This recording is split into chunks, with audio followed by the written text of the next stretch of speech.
Hey friends, welcome to a Tuesday Mike Talk. So glad that you guys are with me. Here at Song and Sword, we proclaim Jesus with a song of grace and a sword of truth.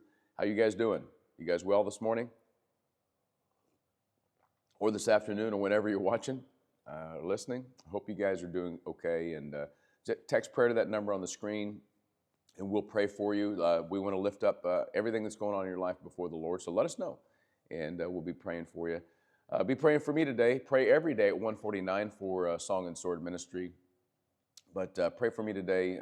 We are doing the funeral for a very good friend of Song and Sword, one of the original members of Song and Sword, Hal Gray. Pray for his wife, Wanda, and just all that goes with losing somebody that you've been married to for over 40 years. So just pray that you would give me wisdom and strength today to bring comfort to the family, and maybe I'll see some of you there. I don't know. Today we're going to be in 1 Kings 5. By the way, remember that we're reading 1 Kings this week. And it's a really interesting, treacherous read because of all the evil of the kings. But this is the story the Lord is writing. And it begins really well because Solomon takes David's place. As we said yesterday, Solomon asked for wisdom. God gave him not only wisdom, but riches and peace and all the things that a king could dream of. And then in chapter 5 of 1 Kings, Solomon begins building this temple. And I just want to read this passage because I think there's a very important point for us to think about on this Tuesday as we go into our day, as we follow Jesus Christ today. 1 Kings chapter 5, verse 13.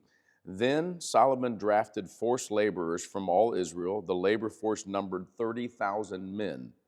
He sent 10,000 to Lebanon each month in shifts. 1 month they were in Lebanon, 2 months they were at home. Adoniram was in charge of the forced labor.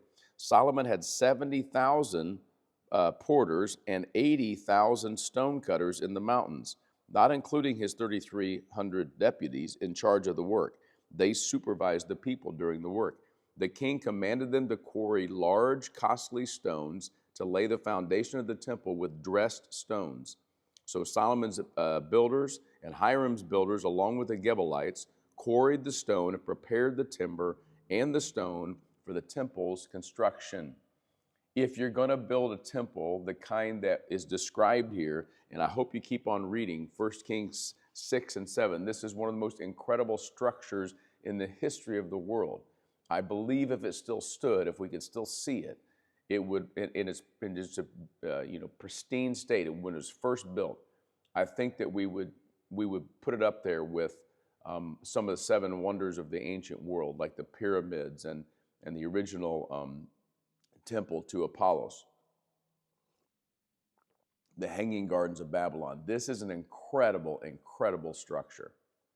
And if you keep reading on, you'll find out that it was stone, these perfectly cut stones brought to the temple area, no hammering and chiseling in the temple area. It's not sacred enough, so they were just laid in place.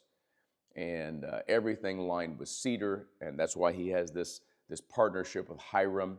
By the way, look on the map, you'll see that Hiram was the king of Tyre, Lebanon in the north, and they would take these trees, these cedar trees, and they would put them on the Mediterranean Sea in rafts, and they'd bring them down the coast where they dismantle them and carry them across to Jerusalem. Incredible process. 30,000 workers in 1 month shifts that were going back and forth north to help get these trees. And then 70,000 porters. That means guys that are carrying stones.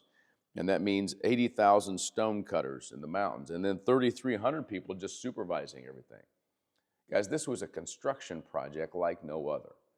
And Solomon was carrying it out to the honor of God to build this house where God could live. Now, here's the aha. You fast forward to the New Testament. One of the pictures that we get of the church is that of a building. That the church, and I'm not just talking about Song and Sword Church, I'm talking about the church worldwide, God's Christian body, everyone who believes and professes Jesus as Christ and gathers together in his name. The church is a building. It's one of the 3 B words that Paul uses to describe the church in the New Testament, especially if you want to go to Ephesians chapter 2. You can see that this picture of the temple in the Old Testament is the picture of the church being built up today. In other words, you and I are being built into a temple where the holy God lives. And that's a cool thing, because I know, and you'll read this week if you keep reading, that at the dedication of this temple, it was amazing. And we might pick up on that tomorrow. But the Lord filled the house. And it's awesome to think that 3,500 years later, or about 3,000 years later, I should say, we are a church that's being built, not by stonemasons and not by cutters and people that are carrying stuff and people working in shifts, but you and I, person by person, are being built. We are both in the New Testament, the bricks and the stones being laid in the building, but we are also building each other up in the house of God. It's a beautiful picture today.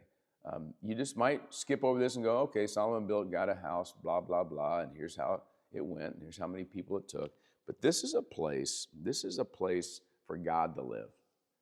And it's a picture in the New Testament of the church, a place where God lives. God lives at Song and Sword Church. And you know what's even better? When you get to eternity, when you get to Revelation, when we get past this world and past this life, guess what there is? There's a new temple. There's a temple of our God. Don't know what it looks like. Don't know how extravagant it is, but if it matches anything else in heaven, it's going to be amazing. And it's the dwelling place of God for eternity. There's a house that God lives in. He lived in it in Solomon's day. He lives in his church now, and he'll live in it with us forever. God bless you guys. Happy Tuesday.